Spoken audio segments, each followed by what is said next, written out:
नमस्कार, पंजाब केसरी टीवी में आपका स्वागत है। और सबसे बड़ी खबर इस समय रोहतक से आ रही है कि बॉन्ड पॉलिसी के विरोध में जो एमबीबीएस छात्र 54 दिन से हड़ताल पर बैठे हुए थे, उन्होंने हड़ताल ख़त्म करने का फैसला ले लिया है। और फिलहाल हम उसी धरना स्थल पर हैं जो 54 दिन से यहाँ पर धरना चल रहा था। आप देखिए, गले मिलकर एक दूसरे को बधाई दी जा रही है क्योंकि ये हड़ताल ख़त्म हो चुकी है। और हड़ताल ख़त्म करवाने के लिए वाइस चांसलर, जो हेल्थ यूनिवर्सिटी की वाइस चांसलर है, वो यहाँ पर पहुँची थी। और कहीं ना कहीं आप देख सकते हैं कि ये वो स्टैंड है जहाँ 54 दिन तक ये लोग धरने पर रहे। यहाँ पर भूख हड़ताल चली और आमरण अनशन का भी फैसला कर दिया था। तो सीधे तौर पर आप देखते हैं खुशी मनाई जा रही है, और क्योंकि इनकी हड़ताल ख़त्म हो चुकी है। और ये हड़ताल आप ये देखें कि इधर से हम देख सकते हैं कि किस तरीके से खुशी मनाई जा रही है।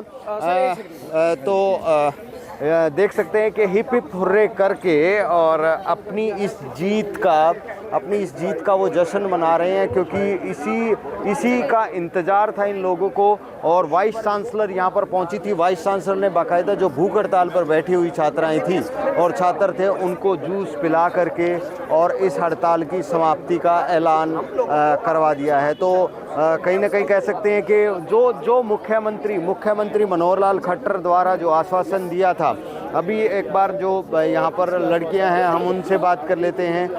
गुड़िया, आप लोग आज 54 दिन बाद आपकी स्ट्राइक ख़त्म हो गई है, आँखों में आपके आंसू हैं, तो ऐसा क्या हुआ कि 54 दिन की लड़ाई के बाद आज आप स्ट्राइक कॉल ऑफ कर रहे हो?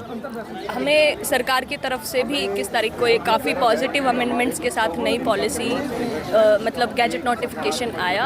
उस पर पूरी यूनिवर्सिटी के बच्चों ने सहमति जताई, और जो हमारे एकेडमिक्स हैं, जो हमारे एग्ज़ाम्स हैं, उनको लेकर भी हमें अश्योरेंस मिली है। और अश्योरेंस के नोट पे हम आज अपनी स्ट्राइक ख़त्म कर रहे हैं खुशी के साथ। तो ये जो आंसू हैं, ये खुशी के वही आंसू खुशी के हैं? जी बिल्कुल, ये खुशी की लहर है जो आज आप पूरे कैंपस में देख पा रहे हैं। तो 54 दिन तक कैसे काटा? सर्दी का मौसम भी आ गया था, यहाँ पर आप लोगों की भूख हड़ताल भी चल रही थी। सब सारे अप्स एंड डाउन्स तो देखो जी, हर लड़ाई में आते ही हैं, पर एकजुट होके सबको एक साथ देख के उतनी हिम्मत भी आ गई कि सब कुछ सहन कर लिया और 54 दिन की लड़ाई जीती। तो देखें, खुशी है, और उस खुशी जो है उसके साथ आंसू भी इनके साथ हैं। और हमारे साथ प्रिया हैं जो काफ़ी दिन से इस संघर्ष में रही और मुख्यमंत्री से मुलाकात करने के लिए भी पहुंची थी, जो इनकी बातचीत हुई। प्रिया, 54 दिन का लंबा संघर्ष आप लोगों का रहा और आज आखिर आपने फैसला ले लिया और स्ट्राइक ख़त्म कर रहे, कहाँ पे सहमति बनी है? एक तो आपको मेरे चेहरे पे खुशी देख के लग ही रहा होगा कि सच में बहुत ज़्यादा पॉजिटिव रिस्पांस हमें मिला है सरकार की तरफ से भी फ़िलहाल के लिए, और एडमिनिस्ट्रेशन की तरफ से भी। जो तो 30 नवंबर को हरियाणा सरकार ने हमें अमेंडमेंट्स के आश्वासन दिए थे। ऑल्दो उन्होंने बोला था कि वो 24 घंटे के अंदर रिलीज़ कर देंगे, लेकिन 20 दिनों का उन्होंने डिले कर ही दिया। लेकिन 20 दिनों के बाद भी जो अमेंडमेंट्स आए, उससे ये आम सहमति जो है हर यूनिवर्सिटी लेवल पर सबसे पहले रिप्रेजेंटेटिव्स को PGIMS बुलाया गया, उनको चीज़ें बताई गई। फिर उन्होंने जाके अपने जो भी कॉलेज के रिप्रेजेंटेटिव्स जो आए हुए थे, उन्होंने आगे जाके कन्वे किया। और एक यूनिवर्सिटी लेवल पे जब तक अच्छे से सहमति नहीं बन गई, हर एक बच्चे का जो है डाउट क्लियर नहीं हो गया, क्वेरी क्लियर नहीं हो गई, हम लोगों ने कॉल ऑफ जैसा फैसला नहीं लिया था। और जैसे ही हमें ये एश्योरेंस मिल गई कि जिन बच्चों का भविष्य इस पॉलिसी के ऊपर निर्भर है, उन बच्चों को इससे दिक्कत नहीं हो रही है, तो हमने कॉल ऑफ का फैसला लिया। लेकिन फिर उसके बाद कुछ अटेंडेंस, कुछ जो हमारा एकेडमिक लॉस, जो बच्चों को अपनी कक्षाएं छोड़ के रोड के ऊपर इस कूटनीति के खिलाफ जो है बैठना पड़ गया था, उस अटेंडेंस और एकेडमिक्स के ऊपर जो है सरकार ने थोड़ा सा डिले कर दिया 1-2 दिन का, और 21 दिसंबर के बाद से। तो जितनी भी हमारी एकेडमिक्स थी, जितना भी लॉस हुआ 54 दिनों का, हमारे एग्जाम्स जो 26 दिसंबर से होने वाले थे, उनके पोस्टपोनमेंट के बारे में, और जो भी हमारे ऊपर बेबुनियाद FIRs लगाई गई थी, उनको क्वैश कराने के लिए जब तक हमें एश्योरेंस नहीं मिल गई, हम लोग यहीं पर 3 दिन और डटे रहे। और कल हमने आमरण अनशन की भी घोषणा कर दी थी, क्योंकि किसी भी स्ट्राइक के बाद ये चीज़ें बहुत ऑब्वियस हो जाती है कि इन चीज़ों को तो हटाना पड़ेगा, इन चीज़ों को तो कंडेम उन्हें करना ही पड़ेगा।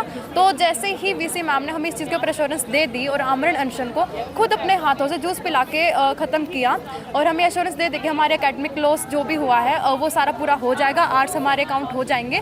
उसके बाद ही हम लोगों ने कॉल ऑफ का डिसीजन लिया है। तो अब हम ऑफिशियली ये चीज़ कह सकते हैं कि हम हमारी स्ट्राइक को कॉल ऑफ करते हैं और हम हमारी क्लासेस को रिज्यूम करने के लिए बिल्कुल तैयार हैं। प्रिया, जो नोटिफिकेशन जिसका आप लोग इंतज़ार कर रहे थे, उसमें ऐसी क्या चीज़ आप आपको दिखी कि जिसकी वजह से आपको विश्वास हो गया कि हाँ सरकार ने ठीक कर दिया है? अगर मैं 6 नवंबर 2020 की पॉलिसी की स्थिति आपको बताऊं तो उसके अंदर 7 साल के एकदम ऐसे बॉन्ड लेबर जिसे कहते हैं वो बनाने की पूरी बात की गई थी। 40 लाख हर तरह से बच्चे को पे करने ही पड़ते हैं। मतलब साफ साफ उसमें ना मंशा सरकार के साथ दिख रही थी कि वो जो रीपेमेंट के नाम पे बॉन्ड, सर्विस बॉन्ड के नाम पे रीपेमेंट हमसे करा रही है अपने ही इंफ्रास्ट्रक्चर्स का, ताकि वो जनता को इंफ्रास्ट्रक्चर बना दे। पैसा हमसे लिया है और आगे जाके अपने इलेक्शंस के अंदर यूज़ कर सके उस चीज़ को कि ये हमने इंफ्रास्ट्रक्चर बना दिया।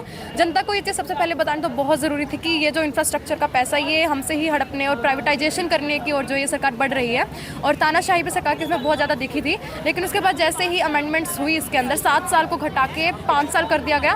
5 साल के अंदर जो 3 साल का पीरियड होगा वो पीजी भी इंक्लूड करके होगा। अर्थात अगर 5 साल के अंदर कभी भी आपको पीजी में सिलेक्शन हो जाता है तो आप फ्री होंगे पीजी करने के लिए। 6 नवंबर 2020 की पॉलिसी में ऐसा कोई भी हमें पीजी के बारे में क्लैरिफिकेशन नहीं दिया गया था। और जो बॉन्ड अमाउंट जो 40 लाख थी उसको घटा के 30 लाख कर दिया गया। लेकिन फीस को इंक्लूड करके और 10% जो भी लड़कियों के लिए उन्होंने किया, कंसेंसस की है।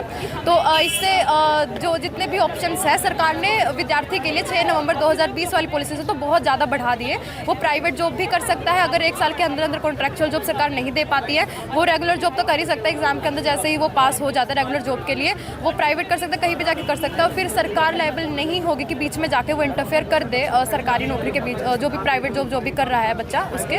और पीजी के लिए भी उन्होंने बहुत छूट दे दी है कि वो अगर पीजी में सिलेक्शन हो जाता है तो वो पीजी किसी भी स्टेट से कर सकते हैं, किसी भी इंस्टीट्यूट से कर सकते हैं, प्राइवेट या फिर जो गवर्नमेंट है उसकी तरफ से। तो काफ़ी छूट जो है सरकार ने इसके अंदर दे दी थी। तो जो पेमेंट बच्चे की तरफ से होनी थी उसके चांसेस और ऑप्शंस बहुत कम हो गए थे और बच्चे काफ़ी हद तक इस चीज़ के ऊपर सहमत होने को तैयार भी हो गए थे। तो ये इस चम्मन दिन में क्या क्या नया देखने को मिला? ठंड भी थी, अभी हमने देखा है कि स्ट्राइक कॉल होने के बाद बच्चे रो रहे थे, तो ये क्या क्या चीज़ें देखी? सबसे जो मोराल के ऊपर अगर मैं चीज़ बोलूँ तो इस स्ट्राइक ने जो हमें चीज़ सिखाई है वो है ज़िद्दी होना। अगर तुम सही हो और सही के लिए खड़े हो तो अगर तुम्हें किसी के भी खिलाफ जाना क्यों ना पड़ जाए, चाहे वो एक डेमोक्रेटिक कंट्री की सरकार ही क्यों ना हो, तो उसके भी खिलाफ तुम जाओ। और चाहे तुम्हें कितने ही लंबे समय तक क्यों ना लड़ना पड़े, एक ना एक दिन जीत तुम्हारे साथ ज़रूर होगी। और जितनी भी चाहे ठंड थी, चाहे कितनी भी गर्मी थी, चाहे खुला आसमान था, फोग था, कुछ भी था, लेकिन हमारे हौसले कभी भी इन चीज़ों के आगे नहीं झुके। हम हमेशा यहीं पर बैठे रहते थे। हमने भूख हड़ताल भी की है, हमने बहुत सारे फेज स्ट्राइक के अंदर देखे हैं, बच्चों को टूटते हुए भी देखा है, बच्चों को और मजबूती के साथ खड़ा होते हुए भी देखा है। तो इस स्ट्राइक से हमने मोरल बेसिस के ऊपर यूनिटी के साथ साथ बहुत कुछ पाया है, जिसके अंदर एक ज़िद्दी होना जो है सबसे अहम चीज़ है। तो आप सुन सकते हैं चम्मन दिन तक ये बच्चे खुले आसमान के नीचे इसी तरीके से सरकार के खिलाफ लड़ाई लड़ते रहे और आज चम्मन दिन बाद आखिर इनको जीत हासिल हुई है। और जो नोटिफिकेशन इनका आया उस नोटिफिकेशन से वो सहमत नज़र आए और वाइस चांसलर हेल्थ यूनिवर्सिटी की वो मौके पर पहुंची और जूस पिला करके इनकी भूख हड़ताल को ख़त्म कराया।